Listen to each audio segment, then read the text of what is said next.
Nagbabalik ang PTV Sports. Ngayon kasama natin live rito sa studio ang two-time PBA champion coach, ang nag-iisang coach Yang Giao ng Rain or Shine Elasto Painters na kamakailan lang ay ginawa ng President's Award sa Philippine Sports Writers Association PSA Awards Night. Magandang araw po. Good morning, Coach Yeg. Welcome to PTV Good morning, Miss Meg, JB. Thank you for the invitation. And of course, congratulations sa PSA President's Award. And in line with that, ang tanong ko po, ano po ba yung pinakamahirap at pinaka-emotional na bahagi ng 10-year battle niyo para sa full sports remittances mula sa PAGCOR and PCSO? Wala namang sigurong particular na moment. It's just the long struggle. We had to wait 10 years. Inumpisahan natin tong laban na to in 2016. Nasa Congress pa ako nung time na yon. I filed a petition with the Supreme Court na sundin ang batas. Kasi ang batas naman is nagsasaad na yung 5% gross earnings ng PAGCOR and yung portion of PCSO income ay mapunta sa sports. Sa PSC in particular. Pero ang nangyari doon, through an executive order ni President Ramos, nangailangan sila ng pondo noon for our power crisis noon. So yung kalahati ng pondo na yon, supposedly for sports, by an executive order, nalipat sa Office of the President. So parang yung pondo for sports parang na-hijack ng Office of the President. So long-standing legal anomaly siya. But nobody wanted to challenge it. No? Nobody wanted to contest it. Kasi nga naman, politically risky siya. Pagka challenge mo siya, ang ibig sabihin, yung tinatanggap na billion-billion pera ng Office of the President, aalisin mo. No? So, nobody wanted to take that risk. Kasi aagawan mo ng pera ngayon yung Office of the President. Pero yung perang yun, talagang sa batas ay dapat magamit for sports. So in 2016, nag-file tayo ng petition sa Supreme Court. After 10 years, nanalo tayo. No? But lumabas ang decision 2025. But right after that, merong MR, Motion for Reconsideration. So na-delay na naman. It took less than 1 year. So bandang, I think November yon last year, 2025, lumabas na yung final decision na dapat talaga sundin yung batas at buo nilang i-remit yung 5% sa Philippine Sports Commission. So, siguro dagdag ko na rin para magkaroon ng idea yung audience. Ang dati nating tinatanggap from PAGCOR yung previous years is 180 million. No? And then, dahil doon sa ginawa natin, ang tatanggapin ng PSC ngayon will be close to 500 million a month. No? Wow. So, ibig sabihin, mahigit pa sa doble. Aside from that, yung increase natin sa monthly remittances to be used for sports, may naipon na dati ang akala namin, kasi nung kinocompute namin yan noong 2016, nung re-research namin, ang tingin namin noon, mga 30 to 33 billion. No? Yung na-accumulate na hindi na ibigay sa sports. Doon sa ating petition sa Supreme Court, sinisingil pa rin natin to. So, grinant yan ng Supreme Court. Kaya laking pasalamat natin sa Supreme Court. Ang ponente dyan si Justice Marvic Leonen. An additional sa latest, latest computation, 37 billion pa ang kailangan ibalik ng PAGCOR. Since doon sa decision ng Supreme Court, hindi nila, nakiusap si PAGCOR hindi nila kayang isang bagsakan lang yung 37 million. So, pinagbigyan sila ng Supreme Court. Sige, sabi ng Supreme Court, doon sa decision nila, installment natin yan in 10 years. So, ibig sabihin, aside from yung monthly income mo, increase from 180 to 500 million, meron ka pa ngayon 3.7 billion a year. No?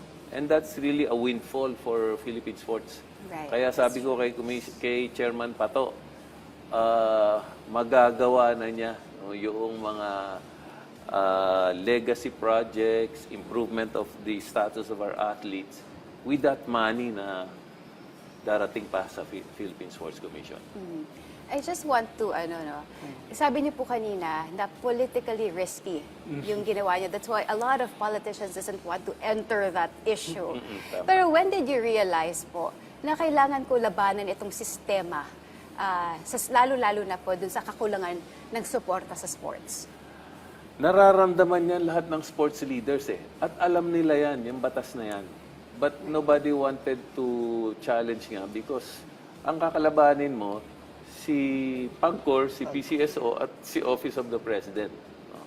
So, kung mag-iisip ka, parang wag na lang kasi normal na yan eh. Na-normalize natin yung isang bagay na hindi dapat i-normalize. Parang nasanay na tayo, so pabayaan na natin. So sabi ko, hindi naman natin pwedeng i-normalize yan. Doon ko na-realize na well, kung kailangan to take that political risk, it's okay with me. Kasi ang laking benefit naman sa sports. No? So, that's really, nasa nasa vice chairman ako ng Committee on Sports ng Congress. So, every time mag-hearing ka sa Committee on Sports, isa lang ang reklamo ng ating sports leaders. Kulang ang pera o walang pera. Pero, at the back of your head, alam mo na dapat mayroon eh. Kasi hindi lang napupunta yan sa Philippine sports eh. But, yun nga, naglakas loob tayo. Sabi ko nga, suntok sa buwan ito, lalabanan. Sino si Yeng Guiao labanan mo, Office of the President, PAGCOR at saka PCSO? Who are you? No? Pero pasalamat ako sa Supreme Court because they decided on the merits. They decided on the merits. Basic na ipasunod lang yung batas. No? So, laking bagay talaga. Pero sa akin, wala naman akong personal na benefit from that. It's just paying it forward. Kasi binigyan ako ng magandang buhay ng sports eh. So sabi ko, okay lang, maybe there's a political risk, but it's worth it. So tinuloy natin, mag-isa tayo doon sa petition. No, sabi ko na sana maraming sumama para mas malakas yung puwersa. Pero at the end of the day, naintindihan ko rin kung bakit hindi nila gustong isama yung pangalan nila doon. Pasalamat ako sa lawyer natin, si Attorney June Guzman, tsaka yung Chief of Staff ko. Sila talaga bumuo ng strategy, no, para mapalakas yung kaso sa Supreme Court. At si Attorney June wala pong bayad kasi hindi ko naman ma-afford magbayad ng abogado. No? So, salamat at pro bono, no compensation. Chinaga nila yung petition case natin Supreme Court for 10 years. No? So, ang laking utang na loob natin sa kanila. Ito po, Coach Yeng, no? Siyempre, coming from dun sa paglaban sa political risk at saka doon sa long-standing anomaly, ito, recently, nakatanggap ka po ng award sa PSA Awards Night. How huge this award for you? Not only for you po, syempre sa buong Philippine sports in general. Sabi ko nga, kahit na manalo ka ng PBA Championship, yung PBA Championship, of course, napakalaking bagay sa amin nun, mga PBA coaches. No? Pero palagay ko, mas malaki yung impact na magagawa nito for Philippine sports. Hindi palagay ko, sigurado na malaki ang impact magagawa nito sa Philippine sports. No? Yung mga facilities natin, magagawa na natin. You can put up a training center in every region. Yung training ng athletes natin, they can have the best coaches, they can have the best facilities, the best equipment, dahil may pera ka na. Yung allowances nila, pwede mo pang dagdagan. Although in fairness kay Chairman Pato, dinagdagan niya na talaga. Wala pa ito, dinagdagan na ni Chairman Pato yung allowances nila. And then yung grassroots program natin. No?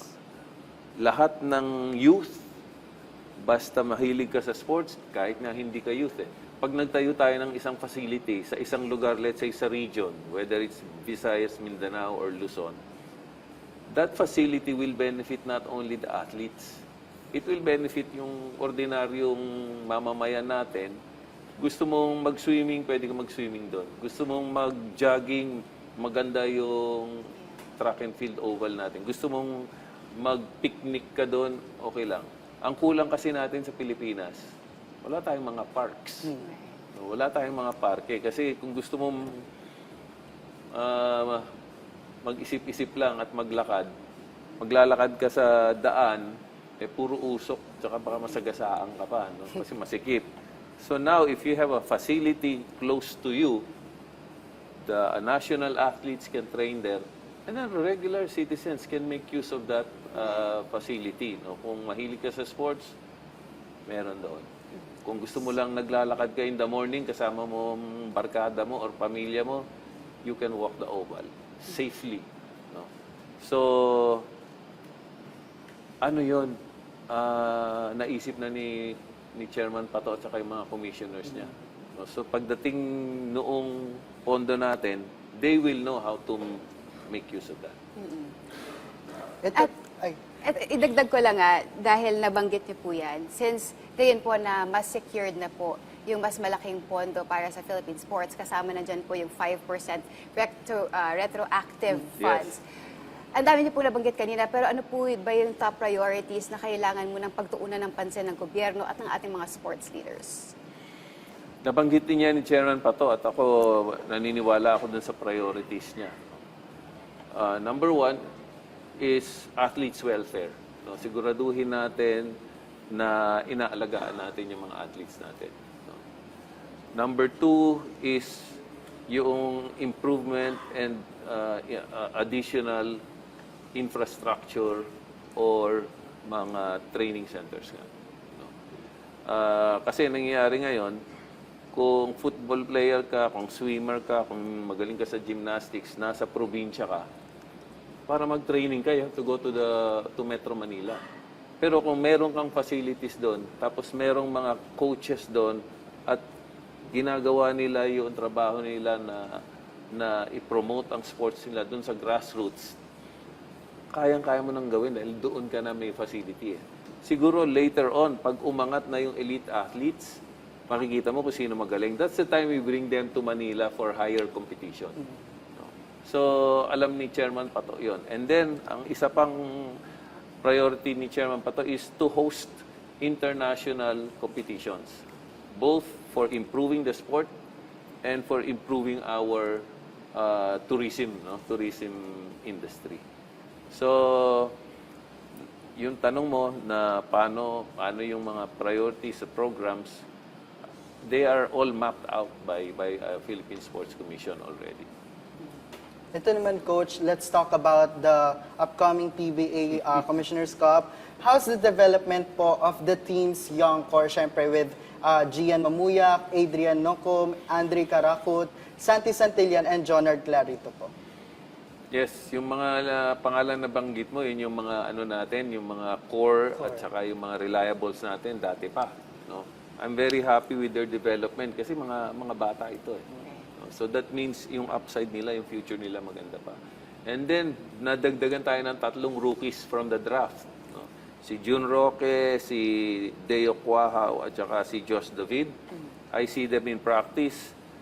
Nakikita ko, laki din ng potential, no? Laki din ng upside, maganda attitude nila, and they're blending well with the team. So, nai-excite ako pag nakikita ko no, na, nag-i-improve yung team natin. May mga bago tayong salta, hindi lang yung nabanggit mong pangalan, na mabilis na nag-assimilate sa team. And I know they can make a contribution. So, overall, I'm happy with our progress, I'm happy with our development, and I'm excited to see them compete on March 11. Opening na kasi March 11. ang Commissioner's Cup. Excited na ako na makita sila. Coach, ang dami nga natin mga bagong players sa Rain or Shine and Last of Painters, pero meron din kayong bagong import, which is Jalen Johnson. Ano po ba yung nakita niyo sa kanya na sinabi niyo, perfect ito para sa sistema ng Rain or Shine and Last of Painters? Yes, una, pagka kasi import pinag-uusapan, there's a lot of luck involved. No? Para piliin mo yung tamang import, kailangan talaga you do your due diligence, you research. Pero even if you do that, there's no guarantee, no, na yung import mo ay yun yung tamang import.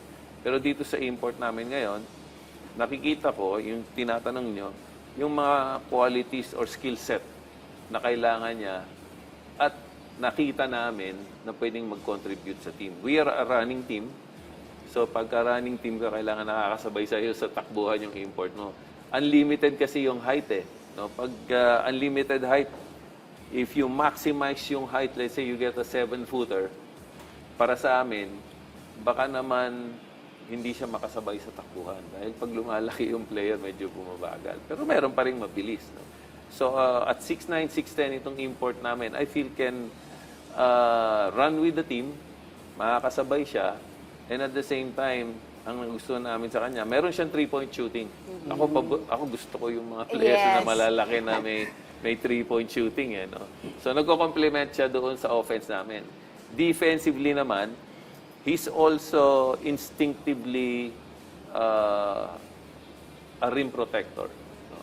Not necessarily a shot blocker, kasi iba pa rin yung shot blocker sa rim protector. Siya, nakaka-intimidate siya pagka nandun siya sa loob ng paint na tinatawag natin yung inside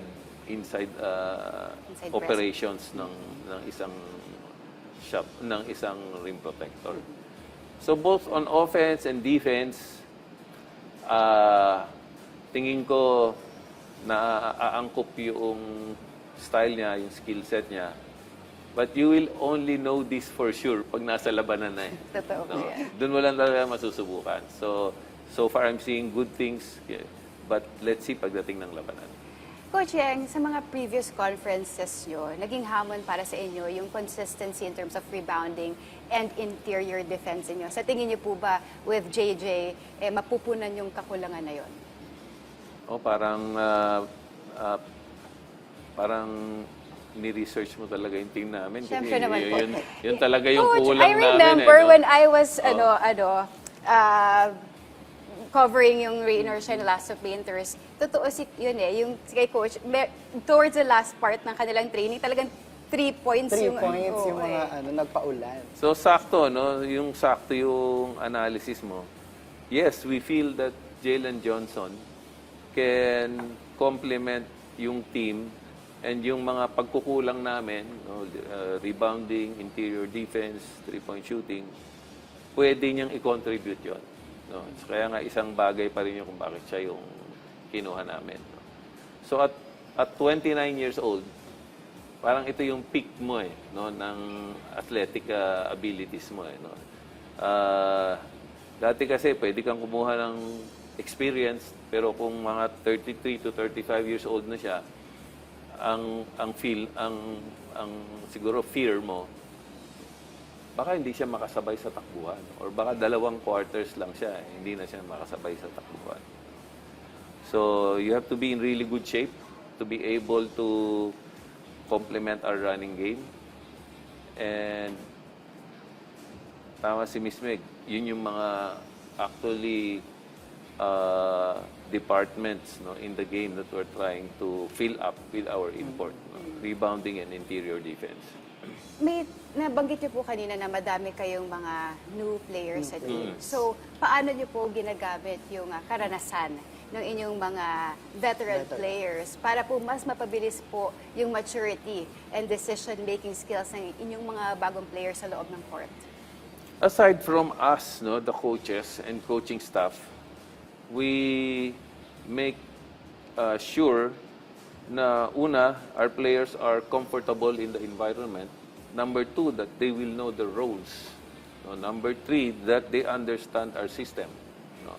So, gina-guide na sila ng mga assistant coaches and myself. No. Aside from that, may mga players kami na nag-mentor din sa kanila. Siyempre, yung mga veterano. Ang pinaka-veterano namin ngayon si Bo Belga. No. So, what Bo is doing is ina-advise din niya, tinuturuan din niya paano sila maka-assimilate ng mas mabilis. We have other players na kunyari pareho tayo ng position, pareho tayo ng role. tina-transfer din nila or tinuturuan din nila yung mga rookies kung paano mas lalo pa silang maging effective. At ang tinuturo din nila, dahil kilala nila ako, yung mga veterans, ito yung kailangan mong expect from coach. No? Baka masigawan ka, baka mapagalitan ka, kaya mo ba yun? No? Yung mga players mismo dati na, dahil na-experience na nila yan, hinahanda na nila yung mga bagong players. The fiery coach si Coach. Yeah, Talagang coming from the experience, dun humuhugot si coach para ituro din sa mga young gunners natin, yung mga young core natin for this season. Tama yun. Ayan, ito coach, ano naman po yung opinion nyo about the ball import ng TNT? Si Volvo. Si ball. Na-interview na rin ako tungkol dyan. No? Kasi intimidating talaga si Bolbol. Imagine mo, 7 feet 3 siya. Yes. Tapos ang wingspan niya is 7 feet 8. Legitimate NBA player. Tapos so far, unmatched yung niya, yung height niya at saka length niya. Wala pa akong alam na import na kasing laki niya o kasing haba niya. So ang mangyayari diyan, baka yung ibang teams din para makasabay sa kanya, kukuha rin ng mga 7-footers, no? So it's really a challenge. Kasi si Bolbol at 7'3", meron siyang guard skills. No? Marunong siya mag-dribble, meron siyang 3-point shot, hindi siya mabagal. So sabi ko nga, jackpot yung TNT rito. And sabi ko, parang overkill, no? Parang overkill.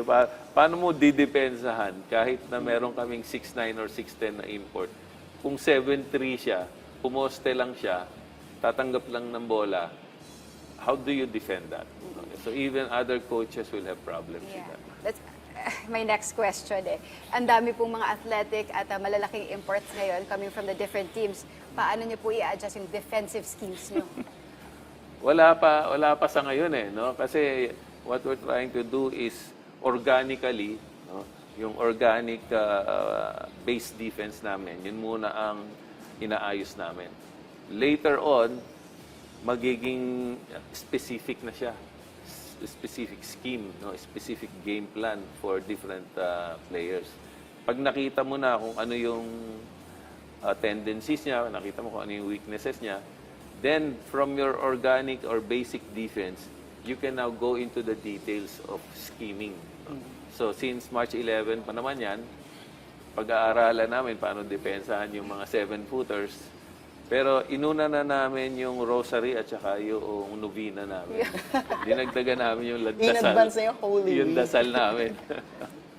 Ayan, ito coach, syempre kamakailan lang, brief background, nauso yung 2016 trend. Ito, the last time na nanalo yung Rain or Shine ng championship title was 2016 pa. What made that team special po? Una, any championship is special. No? And then, you look at your lineup, everybody then gave their best. We were underdogs. But I think yung closeness ng team at saka yung competitive spirit nila, they all knew that we were not the most talented team. But if you're not the most talented team, kailangan maghanap ka ng paraan para makompensate mo yung advantage ng ibang teams. Kasi nga, mahirap labanan yung ibang teams in terms of recruitment because admittedly, they have more resources.